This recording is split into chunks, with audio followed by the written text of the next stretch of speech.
Hello, and welcome to True Horrors with Meg and Rachel. Every week we discuss a horror film and the true stories that inspired, influenced, or bear striking resemblance to them.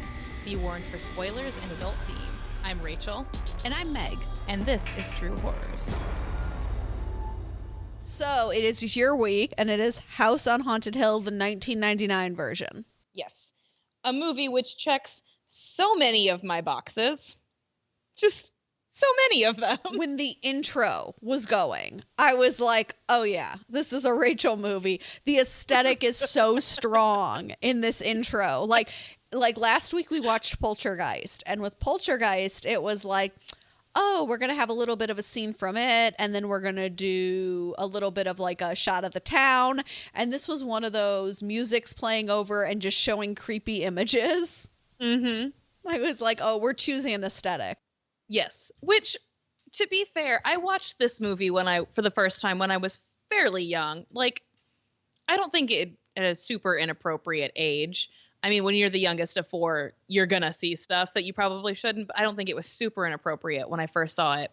So this might have created some of my aesthetic. Oh my God. I mean, there are other points throughout the movie that I was just like, or other character moments where I was like, wow. Like when you start off this movie and, you know, you're trying to figure out the relationships of the characters and stuff. Mm-hmm. And she's like in her giant bathtub and deciding she wants her party to be at, like, she hears that story about how horrible of a place this is. And she's like, God, you know what we should do? Have my party there. Okay. I would not do that. I am not here to fuck with ghosts. Like, ghosts deserve my respect, if only because they can fuck my shit up. Like, no, I like well, actually, I don't think that is the very first scene. I think the very first scene is the flashback to where everything is going to hell. And that is so disturbing. And I don't really want to linger on that too much because I know the second half of this is going to be just all about that in real life. So we can just go over, it was awful. It was a living nightmare. If there are ghosts, it was the kind of place, that is the place that would create them. Like angry spirits. I would have punched him in the face if he did the elevator thing to me. And I get that he's like a famous roller coaster man, and they're a reporter and a cameraman, and also Spike from Buffy, who is like, they're there, they know they're going to get scared. Mm-hmm. But one thing I did think that beginning part did so well is it set me up to be on edge. Yep. I was on edge for the whole movie because it kept subverting my expectations. Yes. That the elevator, the fact that the track looking broken was part of the ride. And also I was like, despite how this man might turn out in this movie, he's clearly very good at what he does. So I would have thought it'd be very interesting to live in an alternate universe where, like, you could go to his theme parks. I never would because I'm not interested in that. But but like, he clearly knows what terrifies people. Like making a roller coaster where you actually have like dummies and people like getting hurt, and it's like, oh, but that's all part of it. Like, it's an experience more than just a ride. I know so many people that would pay for that. Yes, I feel like my sister would do that. But yeah, it's funny that you mentioned that it subverts your expectations, because that's one of the boxes that this checks. It's the last one that I wrote, but I want to see how many of them you're going to get. I've got 1, 2, 3, 4, 5 things written down. I want to see throughout the show how many of those if it checks your box. Yeah. You will probably also think of some that I didn't think of. Well, if we're going to count these as strangers becoming a team. I didn't think about that. But I don't know if they count because they all seem to have such like low level contempt for each other. Yeah. But when she walked in that dress, like, I just thought her character, not as murderous, but was very your aesthetic. How their relationship was so interesting. Like, I was just like, they both seem to want to murder each other, but it also seems kind of fun. Like, it's like I couldn't figure out if they just had like a weird like Addams Family-esque thing going on, or if they really, like, how much of it they really hated each other, because it was like, at one point she references that they did a like Son of Sam party, and I'm like, so they're both into it. It's not like one of them is doing this to each other. She wanted her party here, she just didn't want these people invited, which neither did he, really. That was the ghosts. But when she walks in that dress, I thought that was a really good moment to just set us up for what this was going to be. I might be jumping ahead of things you wanted to say, but my favorite line in this entire movie that I laughed out loud was by the guy who owns the house when he's talking about his father, and they're like, "I thought you said that it was an accident." He goes, "I lied. The house is alive. We're all gonna die." It was my favorite moment. I was like, I want that on a shirt. Because he was so twitchy. I'm like, and that's the thing about being set on edge, because I couldn't tell what was fake and what was a ghost. Like, I couldn't tell in the beginning. And I was like, is he part of it? Is he pretending to be scared? Did he lure these people there?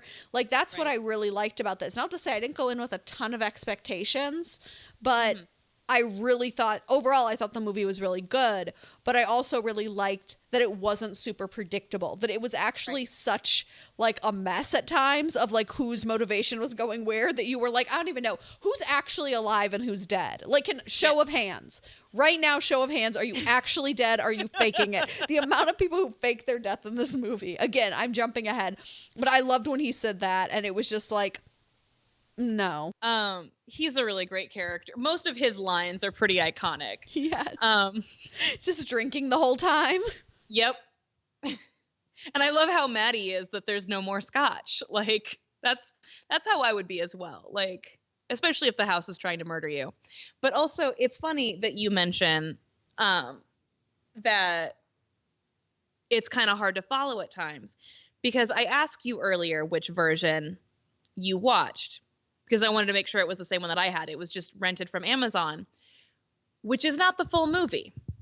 Because, like I said, I owned this movie as, I say a child, but like older child. And I had watched it again more recently. And the movie is a little bit longer, and some of the scenes are a little bit out of order. And you see some things multiple times. So like the scene where Famke Janssen comes down the stairs, I think that's one of those scenes that you see twice. Like, you'll see something like 5 seconds, and then it will play that 5 seconds again. And like, it starts small. It starts with like that. And then like at one point you see a scene out of context, and then the next scene or a couple scenes later, you see the preceding scene. And it's really disorienting. Growing up, because we had it on VHS, we thought there was something wrong with the tape. But I watched it a few years ago and I streamed it, and the same thing happened. And I was like, oh my God, this was intentional. It's like told in a really weird way to really fuck with your head, the way the house is fucking with the heads of all the people inside of it. And I was like, about halfway through the movie, when none of that had happened, I was starting to get real mad, and I was real distracted by the fact that that wasn't happening. So if you ever watch this movie, make sure you get the 99-minute version and not the 93-minute version, because it's a much better experience that way. There is 6 minutes of them doing that, just a full 6 minutes of them. I mean, that's dedication. That's some serious dedication. Yeah. I also loved how everyone freaked out so quickly, which again, we're going based off mine. If you, my comments are obviously based on the shorter version. So if you're, but like, they all freaked out so quickly. And I thought that was so weird, because the invitation says you're going to spend the night in a haunted house. And the second something even remotely frightening happened, like it shutting down, they just lost their shit. And I was just like, you agreed to come here to try to win $1 million. Like, I would have thought that people started freaking out the second something like murderous happened. But as soon as like, they're like, we have to get out of here. I'm like, you agreed to spend 20. What is happening right now? Like, I just thought everyone freaked out so quickly. Also, I will say, this didn't, for me, do a great job of making me super care. We talked about that during Poltergeist. Right. The movie was fun, but I wasn't super invested in any of them. The only character that I really was Taye Diggs' character. Right. And at the end, I was like, really? You're the only one I cared about. Are you about to die? But then he doesn't. Because I was like, no, like, I really don't have an emotional attachment to that girl. Like, if they were trying to make me like, the couple, the crazy couple is so much more interesting, if nothing else. But I did at the end go, I wrote in big letters, which I'm showing her my notes right now. I wrote, he was the one person I wanted to live. I did want the guy to live who kept drinking and making funny comments, but I was like, I don't think he's going to. I was like, I'm not going to put my energy behind him. Right. What about the little coffins? So extra. I wrote so extra.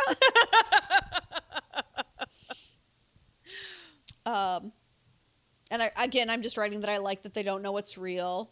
And for 0.5 seconds, I thought they were going to stay together. Price is like Price. That's his name. He's like, well, we should all stay in one room. And then it's like 4 seconds later, they're like, yeah, or not. And I'm like, why can't you just stay in the same damn room? I hate all of you. Like, and if you want to go look for that girl who's clearly dead, you could just all go. Exactly. Also, it was absolutely insane. Like, it was insane to me that when they thought, when he freaked out because he thought one of them killed his wife, and they locked him in that machine, I was like, hold up a second.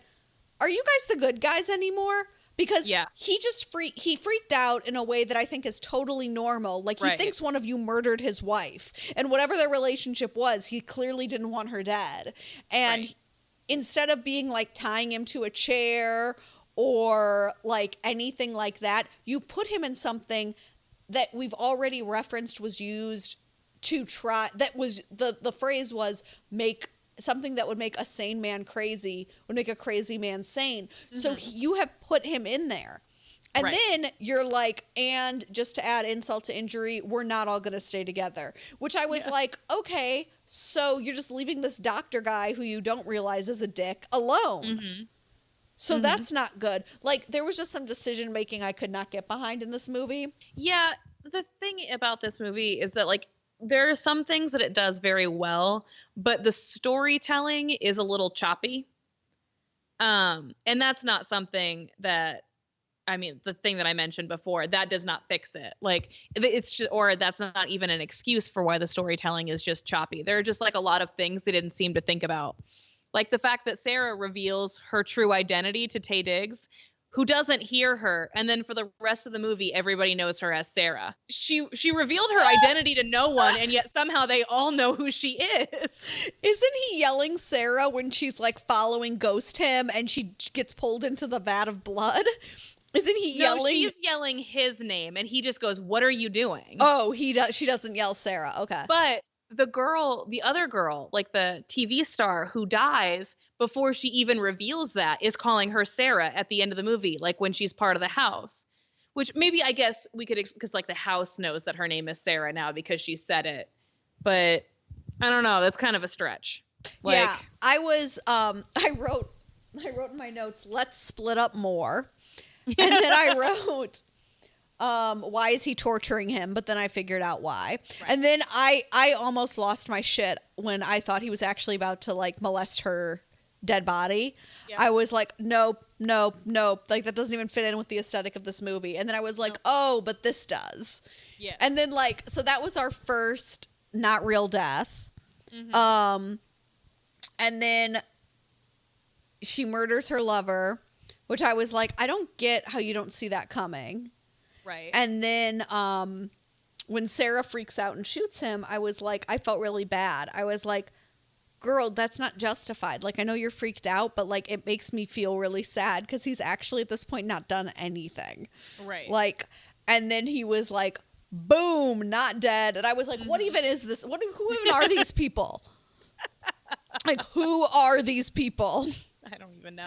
Like, their relationship was so weird. And then, like, it's so weird because then he's like, I'm going to kill you. And then, like, when the house is about to murder her, he's like, get up and run. I'm like, do you want her dead or not? Pick a lane, Vincent Price. I know the guy's name is Stephen Price, but he's very clearly supposed to be Vincent Price.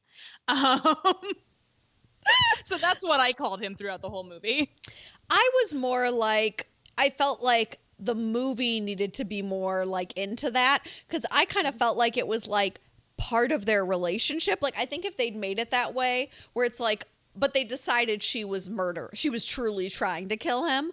But if it had been like kind of more of a thing where it's like, they're just completely like, they're just weird kind of like sex freaks who like want to like pretend to kill each other and one up each other and like this is like their foreplay kind of thing, I would have been like, you're both the worst. But it would have at least been a little bit more understandable that like he wasn't really going to kill her, that it's like part of their thing to be violent towards each other.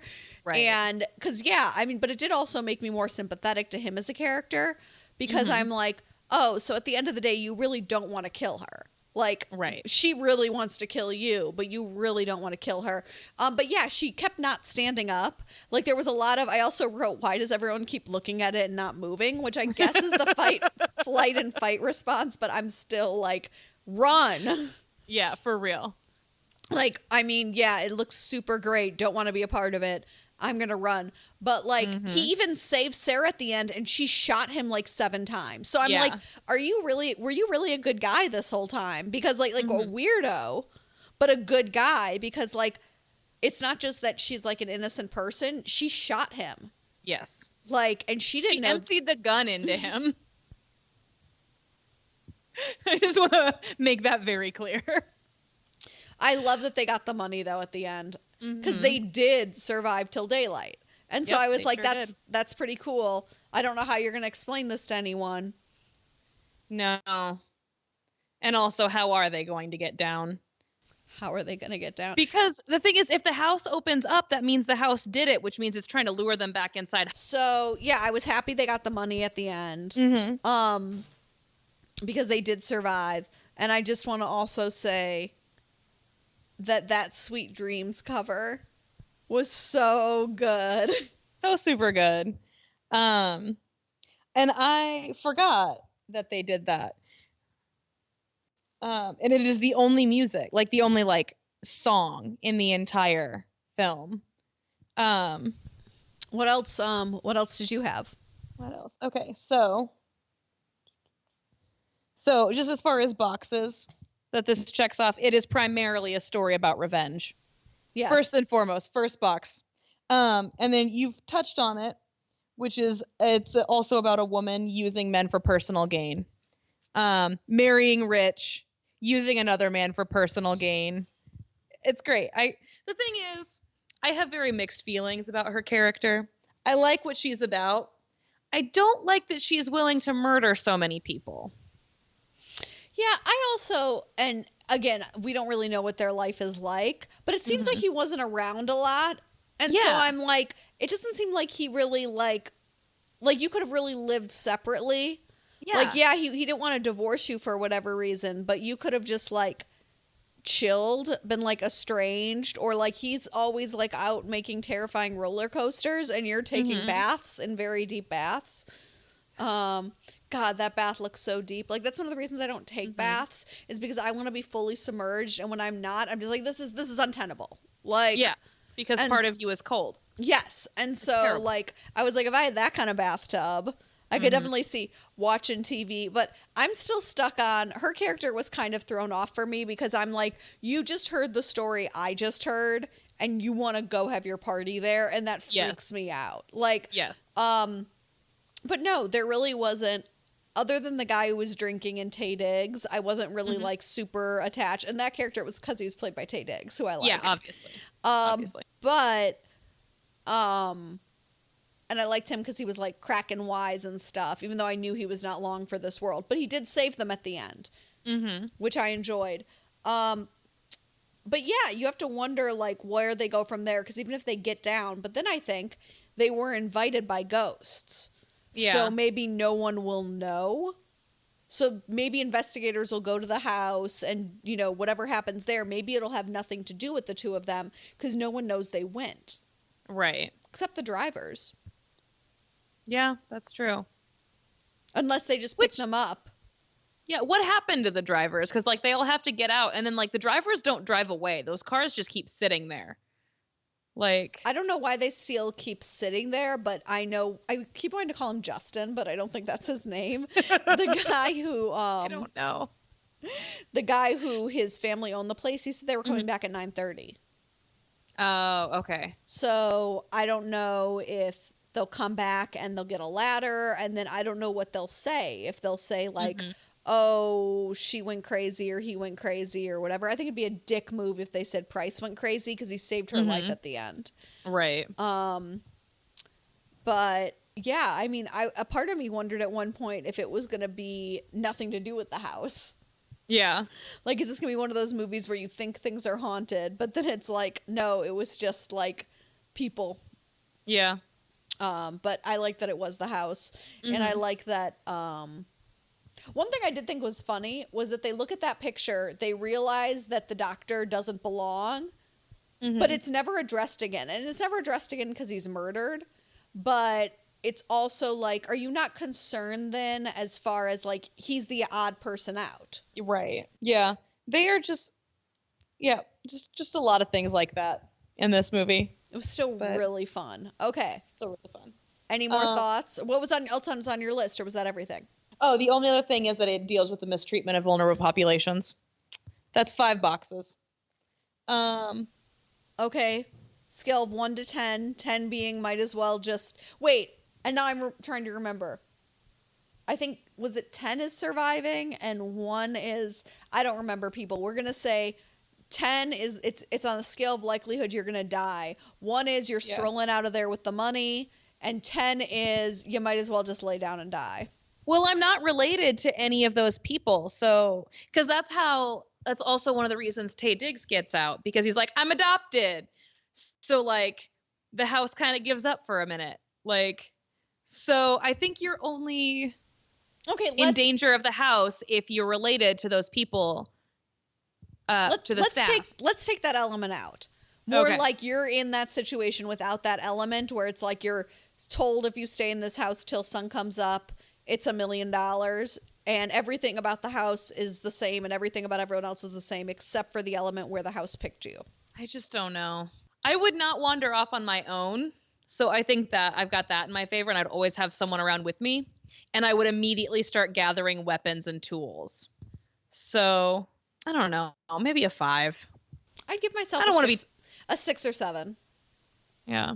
Just because. I just picked 5 because it was right in the middle. Yeah. I'd give myself a 6 or 7 just because I'd stay in groups. I wouldn't wander off, which is what gets what's her name killed. Mm-hmm. And then really everyone else dies from like lack of running away or from being part of a murderous plot. Right. So, yeah, I'd say I'm comfortable with a 6. It's hard to know when it's a house that's trying to kill you because it really is because, I mean, we keep saying they wander off a lot, which they do, but in the basement, the house separates them. Right. And so there's nothing, by myself, I don't know how I'd act. Like, I would just be like, I do think, though, there is a lot of just staying and looking around. Like, if I had my camera like that girl did and I saw what she saw, I would not stand there and continue to film. I would get away from Jeffrey gone. Combs' doctor. Like, there is just... Hold on, I'm already getting comfy, folks, because it's Rachel's week. But I just don't... I don't know. I mean, because it also doesn't seem like there's a ton of skill involved with surviving. Exactly. So it's hard to tell. But I like to think that, I'll give myself a 6. Cool. I don't want you to tell me a story. I'm sorry. I have to. Okay. Yeah, it's a bummer. It's a real fucking bummer. Possibly the worst story I've ever heard in my life. So, maybe start drinking now, because I certainly had to drink while researching it.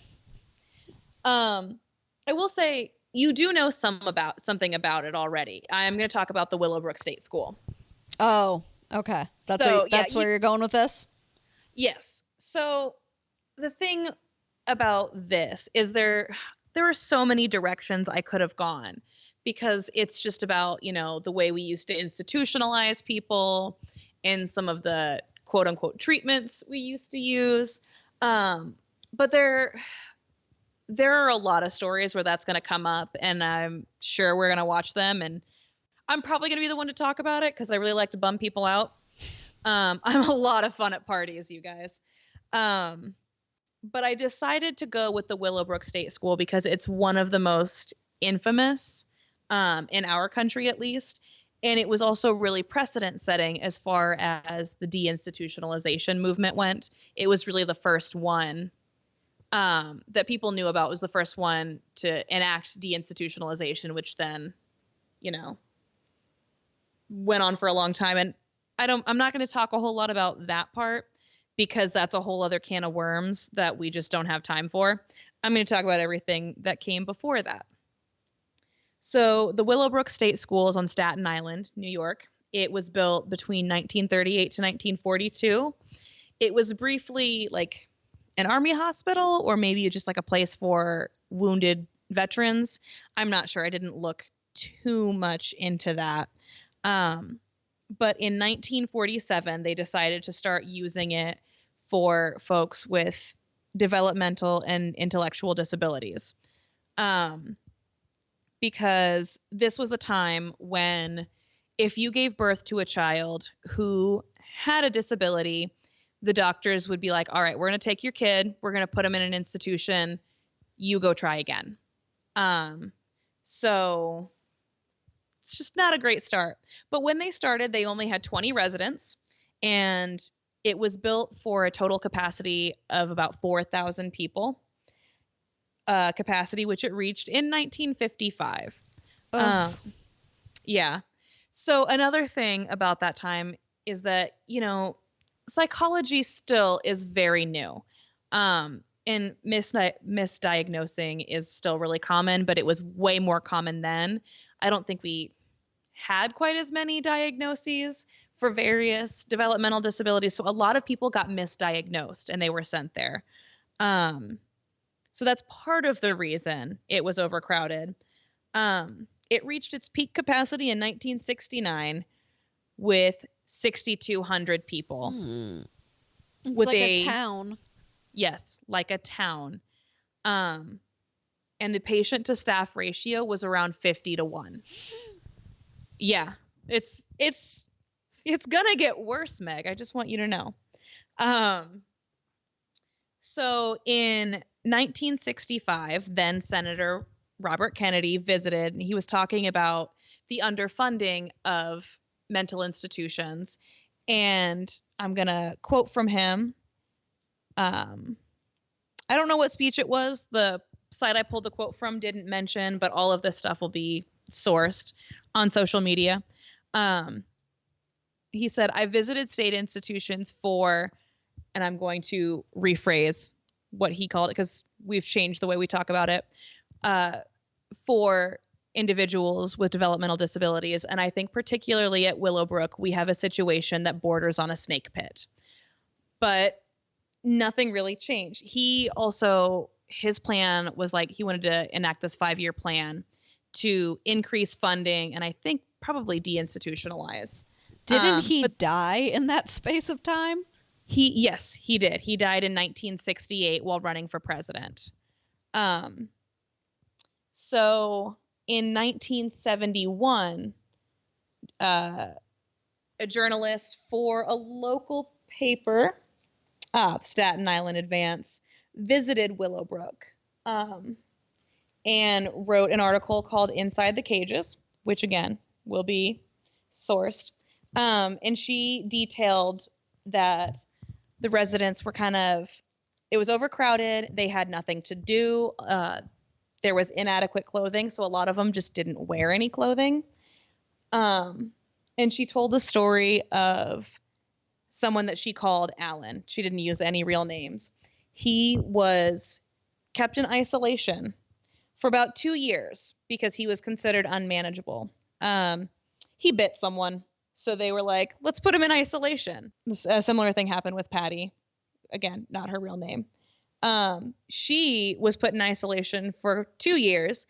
And at one point, the psychologist asked her family, it was like, you know what we could do? So we could pull all her teeth. So then we can put her back in. I don't think they're going to call it general population. I know that's a prison term, but I'm going to use this. That's what I'm going to call it. And the family was like, yeah, do that. It never happened. So she just stayed in isolation. So this is one of those situations where I'm like, I don't know which is worse. Yeah. Like, they're both really terrible. And then she also told the story of one boy who needed some sort of eye operation. but they didn't have any operating rooms. So he went blind because they just didn't have the treatment. At that point, she also said like a lot of the employees said the doctors wouldn't even actually examine the children themselves. They had the orderlies do it, and the doctors would kind of stand back because they were kept in really unsanitary conditions. Because keeping in mind, you know, if you have a group of kids with developmental disabilities, it's a little bit harder to toilet train them. And if you have a patient to staff ratio of 50-1, you're not going to have time to teach them that. And they did not get changed. So again, she reported that. Nobody really took notice. But then in 1972, Geraldo Rivera breaks onto the scene. And he very wisely brings cameras. Mm-hmm. So I think one of the reasons that nobody noticed, first of all, Robert Kennedy didn't seem to expand on it. And this other one was just in writing, which is horrible, but it's not the same as seeing it. And I haven't decided yet if I want to put the original expose up, because I have found it on YouTube, but I'm not entirely sure it's supposed to be there. But it's very upsetting. And I'm just going to quote, it's called Willowbrook, The Last Disgrace, if you want to look it up. And Geraldo opens by saying, "This is what it looked like. This is what it sounded like. But how can I tell you about the way it smelled? It smelled of filth, it smelled of disease, and it smelled of death." Again, like, honestly, I have watched it, and it was not quite as graphic as I really thought it was going to be, which I was very grateful for, because I feel like, you know, at least Geraldo preserved a little bit of the residents' dignity by not like showing it in super graphic detail. But that's when everybody kind of took notice. You could actually see the fact that these kids did not have clothing, that they were not bathed adequately, that they didn't have anything to do. And like, when I mean nothing. They literally sat all day. They didn't have personal items, just nothing. The thing is, he came back either like a day or a week or something later for like his official visit. So he originally was like, "I'm going to come visit," and then like showed up early, snuck in using a key that someone who eventually got fired had given him, and recorded all this. And he came back later and didn't see any of that. You know, the kids were clean. The staff was attentive. They all seemed happy. One of the questions that kind of like you have to ask is like, how did nobody know about this? Including the parents. So like when parents would come back, they wouldn't see stuff like this. Because there were a bunch of different, I mean, it was built for 4,000 people. It was a really big place. Geraldo's report, he spends a lot of time focusing on the fact that, you know, a lot of these kids didn't know how to feed themselves. So they had to be spoon fed. I believe they were all fed in less than 2 minutes each. Like, yeah. And it was like mush is what they were eating. Like they show it. And then he like cuts to like an interview with a doctor, and he was like, what could happen with that? And the doctor's like, "You could get pneumonia. Like, you could get that food in your lungs and you could get pneumonia," which was also a huge problem. Like, because of the unsanitary conditions, there were measles outbreaks, flu outbreaks, and hepatitis outbreaks regularly. So a couple months after this report, all the parents got together and filed a lawsuit, and they decided to deinstitutionalize the kids, try to get them in more community-based programs, in group homes. I don't have when the original date, I think it was 1981 or 82 that they wanted this to be done by. Willowbrook closed in 1987. And just because I want to continue bumming you out, Barbara Bloom, who was one of the people tasked with moving those residents to group homes in the community, was met with a whole bunch of hostility. People threw eggs at her. At one point, someone broke her nose. Just so, you know, we don't want them in this institution, but we also don't want them in our communities. And like I said, this set the precedent for deinstitutionalization across not just institutions for folks with intellectual and developmental disabilities, but folks with like schizophrenia and stuff like that, which again is a whole other can of worms I'm not touching. But do you want to know something, Meg? Do I, Rachel? No, you don't. Know? Okay. You don't want to know, but I'm going to tell you. Because none of that is the worst part. There's a worst part. There's a worst part, which comes in the form of Dr. Saul Krugman, who was very influential in creating vaccines for hepatitis, measles, and rubella. No, don't. You want to guess how he did it? Don't say it. Don't say he experimented on the children. Oh, he sure did. Oh. He synthesized hepatitis vaccines from the fecal matter of infected residents and put it in the food of other residents. He's dead now. He died in 1995, and he went to his grave. No. Oh. He was. The thing is, this was not exposed in Geraldo's report. They didn't know about that. The medical community is the one who found out about this and started to report it. And a lot of people were like, a lot of people think he's a hero because he did end up creating vaccines. But this was in like 1955 or something like that. I didn't write a year, but like long before the Institutional Review Board existed. He went to his grave saying that what he did was ethical because he saved everyone's lives. And one of his arguments is, I mean, the infection rate was like 90% anyway. They were probably going to get hepatitis anyway. So at least they were somewhere where a doctor could look after them. This is like the Thanos school of morality here. Yes, it is. It's like, oh my God. If you see a child climbing on something that they're probably going to fall off of and you go and push them over because they're probably going to fall anyway, you still pushed a child down, and that's not okay. Mm-hmm. One of the things that I will source will link to a paper that he wrote, which when I started reading it, I didn't realize it was by him. And then once I realized it was like, no, I'm not reading this because, we didn't let Hitler defend his actions. Like, some things are just not defensible. So there was a real Jeffrey Combs doctor, which is the actor who plays the doctor in the movie, at Willowbrook State School. I almost think, like, because I at least that kind of puts it more into focus, because I had no idea when I was watching the opening of that movie. I was like, why is he doing this? Mm-hmm. I was like, is this just like he is just a sadist and likes to do that? Yeah, well, they don't make it super clear in the movie. I don't know. Some of them are supposed to be treatments. I don't know. It's not super clear. Because I couldn't tell if he was, and it was never really revealed. I was like, are you experimenting on them? Are these quote unquote treatments for the time? Or are you just a sadist and no one cares about these people? Like, I was just trying to figure that out. But no, I mean, that's awful. And that's the thing. That's one of those things that, like, people think they sound really smart, being like, he did what he had to do. And, and it's like, no.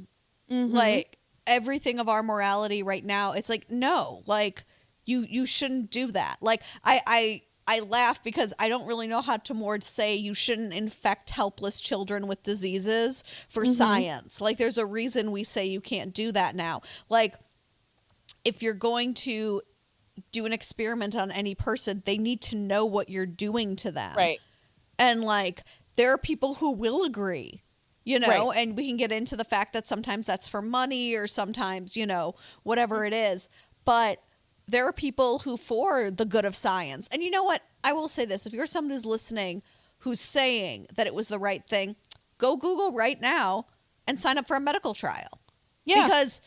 Because go try some kind of medication that has not been tested, that could have any kind of side effects, because that's basically what you're saying, is that, like, that's like a noble or a good thing to experiment on, and you'd be knowing, so it'd be even better. Like, that's sort of the thing that I get, is a lot of times that argument comes, I'm like, so what medical trials have you signed up for? Right. Or do you not want medicine that you don't know what it's going to do in your body, even knowingly? Or just like sitting across the table from a guy and he tells me that, I'm like, that's good to know, because I put some disease in your coffee. I'm doing an experiment right now.